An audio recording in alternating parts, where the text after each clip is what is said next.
Hello everyone, myself Sunita Gehlot with e-content on the topic emotional development. Today we are taking part 2, that is the next part of the chapter. In the first part we discussed about the meaning and definition of emotional development, emotions and the few characteristics of child's emotions. Today, in this part, we are taking the uh, emotional development संवेगात्मक विकास की विशेषताएं, दशाएं आदि. Let's start. संवेगात्मक विकास. प्रत्येक अवस्था में संवेगात्मक विकास का अध्ययन करने पर उसमें निम्नलिखित विशेषताएं पाई जाती हैं. अर्थात कुछ सिद्धांत होते हैं जिसमें संवेगात्मक विकास किस तरह से आगे बढ़ता है, कैसे कैसे संवेगात्मक विकास मानव में होता है. इसका पहला जो सिद्धांत है वो है संवेगात्मक विकास क्रम से होता है. क्रम यानी सीक्वेंस से होता है. किसी भी व्यक्ति और अवस्था में संवेगों का प्रकटीकरण एकाएक नहीं होता है. संवेगात्मक विकास क्रमिक प्रक्रिया है, एक सीक्वेंशियल प्रोसेस है, क्रम से चलता है. पहले धीरे, फिर थोड़ा सा और परिपक्वता आती है, प्रशिक्षण मिलता है, जैसे जैसे उम्र बढ़ती है. तो एक क्रमिक विकास है जो विभिन्न अवस्थाओं में, जो डिफरेंट स्टेजेस हैं, में क्रमिक रूप से चलता है, सीक्वेंस गति के साथ चलता है. जैसे शैशवावस्था में शिशुओं में कोई विशिष्ट संवेग नहीं पाए जाते, लेकिन जैसे जैसे वह अपने वातावरण से परिचित होता जाता है उसमें संवेगों का विकास होने लगता है. तो जो पहला सिद्धांत, पहली विशेषता है वो ये बता रहा है कि संवेगात्मक विकास जो है एक क्रमिक प्रक्रिया है.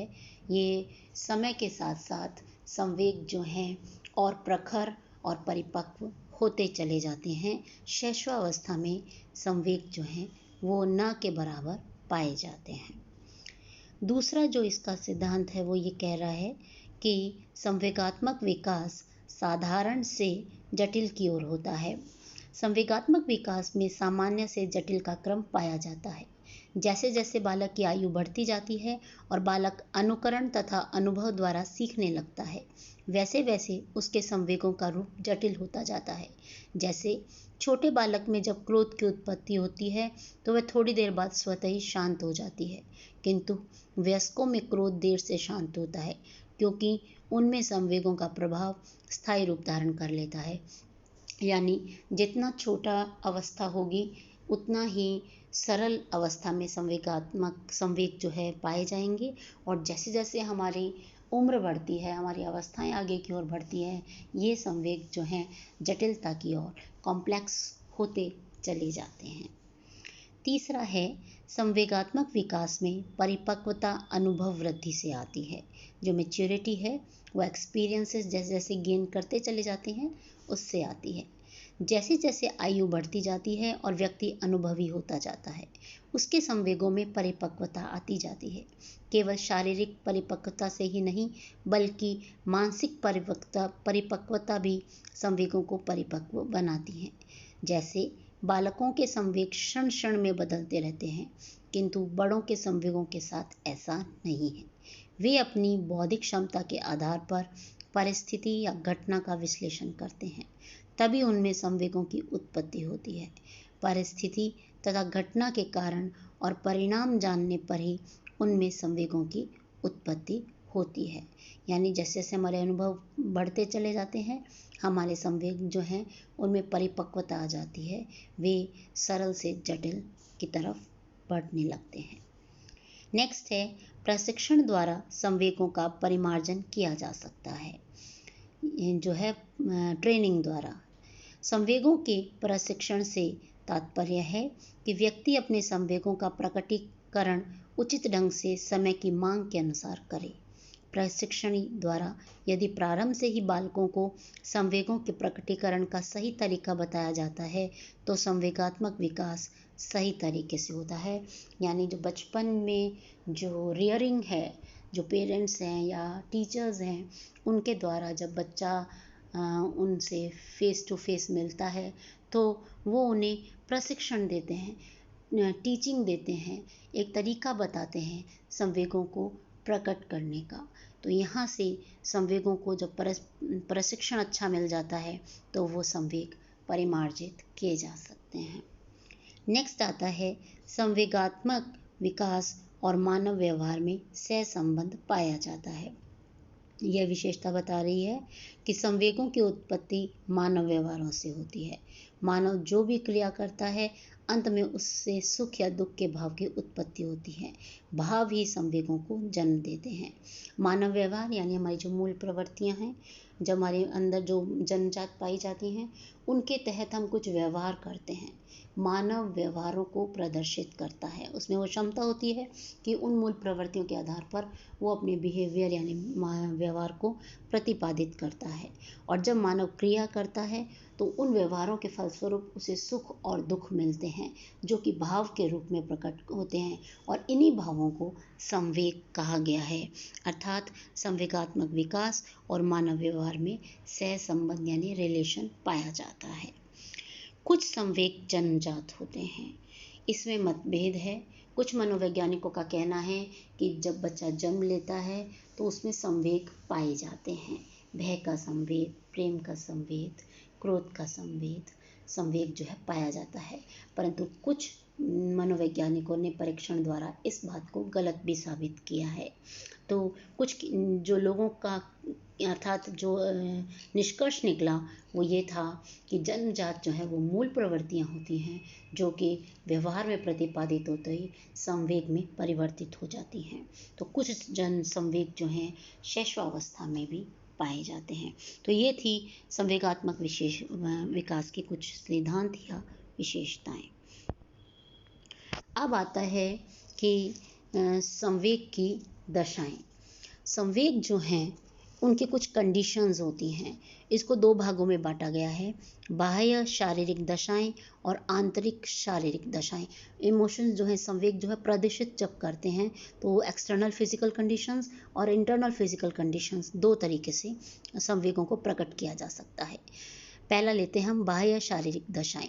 संवेग की इस स्थिति में शरीर के बाह्य दशाओं में परिवर्तन आ जाता है, जैसे चेहरे का हाव भाव बदल जाना, हाथ पैरों को पटकना, मुट्ठियां भींच जाना, आवाज बदल जाना, आंखें क्रोध से लाल हो जाना या फिर प्यार के लिए आतुर होना, होठ फड़फड़ाना, माथे पर बल लकीरें पड़ जाना, भौहें तन जाना, आंखों से आंसू निकलना, शरीर का कांपना, चेहरा लाल हो जाना आदि। ये बाह्य शारीरिक दशाएं हैं जो कि हमें दिखती हैं, जो फिजिकली हम देख सकते हैं। अब आता है आंतरिक दशाएं शारीरिक। संवेग की इस स्थिति में बाह्य शारीरिक परिवर्तनों के साथ साथ आंतरिक अंगों में भी परिवर्तन आ जाते हैं, जैसे नाड़ी गति बढ़ जाना, सांस का तेज तेज चलना, रक्तचाप में परिवर्तन, रक्त की रासायनिक संगठन में परिवर्तन, शरीर की होम्योस्टैसिस में परिवर्तन, अंतःस्रावी ग्रंथियों तथा पाचक रसों की क्रियाओं में परिवर्तन आदि। तो ये थे संवेग की दशाएं जिनके अंतर्गत आंतरिक और बाह्य दो तरीकों से संवेग प्रकट होते हैं। अब आता है संवेगों की सामान्य विशेषताएं, यानी जो संवेग हैं वो सभी प्राणियों में किस तरह से दिखाई देते हैं। पहला, प्रत्येक जीवित प्राणी में संवेग पाए जाते हैं। संवेग विशुद्ध रूप से व्यक्तिगत होते हैं। एक ही समय एवं एक ही परिस्थिति में किसी दो व्यक्ति के संवेगों में समानता नहीं रहती है। एक व्यक्ति जहाँ दुख से व्याकुल रहता है वहीं दूसरा खुशी से झूमता है। नेक्स्ट, संवेगात्मक तनाव की स्थिति में व्यक्ति को सोचने, समझने, स्मरण करने, तर्क करने, ध्यान लगाने, विचार प्रक्रिया आदि क्षमता का ह्रास हो जाता है। फलतः व्यक्ति के मानसिक क्रियाओं पर विपरीत प्रभाव पड़ता है। बालक हो या वृद्ध, जीवन के सभी मोड़ पर, उम्र के सभी पड़ाव पर संवेगों की अनुभूति सभी लोगों को होती है। अतः संवेगों में व्यापकता का गुण पाया जाता है। नेक्स्ट, संवेगों की प्रकृति अस्थायी या स्थायी हो सकती है। नेक्स्ट, संवेगों की उत्पत्ति आंतरिक एवं बाह्य कारणों से, दशाओं से होती है। यह भी हमने पढ़ा। इसके लिए घटना, वस्तु, व्यक्ति या परिस्थितियां जिम्मेदार होती हैं। संवेगों का प्रकटीकरण व्यक्ति के चेहरे पर स्पष्ट रूप से दिखाई देता है, चाहे वे सुख के हों अथवा दुख के। संवेगों का स्वरूप मानव व्यवहारों के रूप में परिलक्षित होता है। नेक्स्ट, व्यक्ति के मन एवं शरीरों से संवेगों का गहरा नाता रिश्ता रहता है। मन से जहाँ भावों की उत्पत्ति होती है, वहीं तन से उनका प्रकटीकरण होता है। दुख एवं भय संवेग की उपस्थिति में व्यक्ति खाना पीना, सोना, आराम करना सभी कुछ भूल जाता है। वह जीवन की सामान्य क्रियाएं करने में भी असमर्थ रहता है। नेक्स्ट, प्रत्येक व्यक्ति अपने अपने ढंग से संवेगों की अभिव्यक्ति करता है। कुछ लोग संवेगों के प्रति काफ़ी संवेदनशील होते हैं, तो कुछ लोग मस्त मौला। नेक्स्ट, व्यक्ति का प्रत्येक संवेग जन्मजात मूल प्रवृत्ति से जुड़ा रहता है। यानी ये कुछ सामान्य जनरल कैरेक्टरिस्टिक्स थे जो कि सभी मानव जाति में पाए जाते हैं जब वे संवेगों को प्रकट करते हैं। नेक्स्ट आता है संवेग जागृत करने वाली दशाएं। हमने 2 दशाएं पढ़ी थी कि आंतरिक और बाह्य 2 तरीके से संवेगों को प्रकट करता है, लेकिन जो संवेग हैं वो जब प्रकट होते हैं तो उनकी जो दशाएं हैं वो कुछ उसमें निम्नलिखित दशाएं जो है पाई जाती हैं। अर्थात प्रत्येक संवेग को जागृत करने वाली दशाएं समान नहीं होती हैं। प्रत्येक संवेग अलग अलग परिस्थिति से जागृत होता है। संवेगों को जागृत करने वाली कुछ प्रमुख दशाएं निम्नलिखित हैं। पहला, आवश्यकताएं, इच्छाएं और जीवन लक्ष्य। प्रत्येक व्यक्ति के जन्म के साथ ही आवश्यकताओं का उदय हो जाता है। इन आवश्यकताओं में कुछ आवश्यकताएं जीवन रक्षक तथा अति आवश्यक होती हैं। आवश्यकताएं व्यक्तिगत और आत्मगत होती हैं। यदि इनकी पूर्ति नहीं होती है तो दुख का भाव मन में आता है, और यदि पूर्ति हो जाती है तो सुख और संतुष्टि का भाव मन में विकसित होता है। आवश्यकताओं के समान इच्छाएं भी संवेगों को जागृत करती है। जैसे यदि किसी बच्चे की आइसक्रीम की इच्छा है, तो यदि वह अतृप्त रहता है तो उसे क्रोध आता है। इसी प्रकार जीवन लक्ष्य प्राप्त होने पर या प्राप्त न होने पर धनात्मक या ऋणात्मक संवेगों की उत्पत्ति होती है। यानी पॉजिटिविटी और नेगेटिविटी हमारे जो पर्सनालिटी का पार्ट है वो संवेगों के कारण ही होती है। नेक्स्ट आता है परिस्थितियाँ। मानव जीवन की विभिन्न परिस्थितियां उसमें अलग अलग प्रकार के संवेगों की उत्पत्ति करती है। परिस्थितियां धनात्मक तथा ऋणात्मक दोनों प्रकार के संवेगों को उत्पन्न करती है।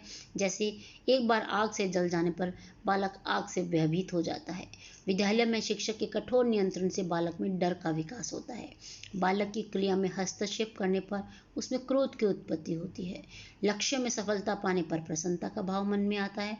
अतः विभिन्न परिस्थितियां अलग अलग प्रकार के संवेगों को उत्पन्न करती है। एक ही परिस्थिति में 2 व्यक्ति अलग अलग प्रकार के संवेगों को या भावों को व्यक्त करते हैं। थर्ड आता है घटना का प्रभाव। मानव के जीवन में घटने वाली विभिन्न घटनाएं संवेगों को जागृत करती है। एक बालक जिसकी मां जन्म के कुछ समय बाद ही मर जाती है, जो है मातृ प्रेम से वंचित रहता है। ऐसा बालक जब किसी बच्चे को अपनी मां के साथ देखता है तो वह दुखी हो जाता है। घटना का प्रभाव प्रत्येक व्यक्ति पर अलग अलग होता है। घटना का प्रभाव व्यक्ति पर जितना अधिक होगा, संवेग उतनी ही तीव्रता से प्रकट होता है।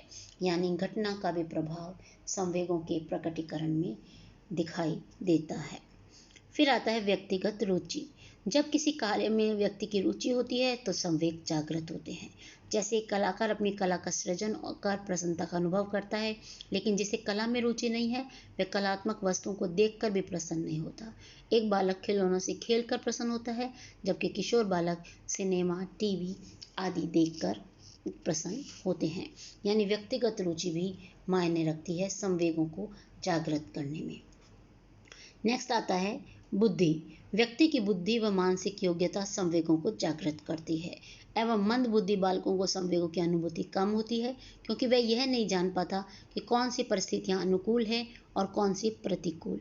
इसके विपरीत सामान्य बालकों की बुद्धि का विकास जैसे जैसे होता जाता है, वे उसी क्रम में संवेगों की अनुभूति करने लगते हैं। तो ये था संवेग जागृत करने वाली कुछ बातें, जो कि जैसे इच्छाएं, आवश्यकताएं, जीवन लक्ष्य, परिस्थितियां, घटना का प्रभाव, व्यक्तिगत रुचि और बुद्धि आदि। तो आज का जो ये टॉपिक है वो यहीं पर समाप्त होता है। आज हमने सामान्य विशेषताएं, दशाएं, कुछ सिद्धांत और जागृत करने वाली दशाओं की बातें आज हमने इस चर्चा में की और जानी। आशा करती हूँ आज का टॉपिक आपको समझ आया होगा। नेक्स्ट टॉपिक में इसी इमोशनल डेवलपमेंट के नेक्स्ट पार्ट को लेंगे। तब तक के लिए धन्यवाद।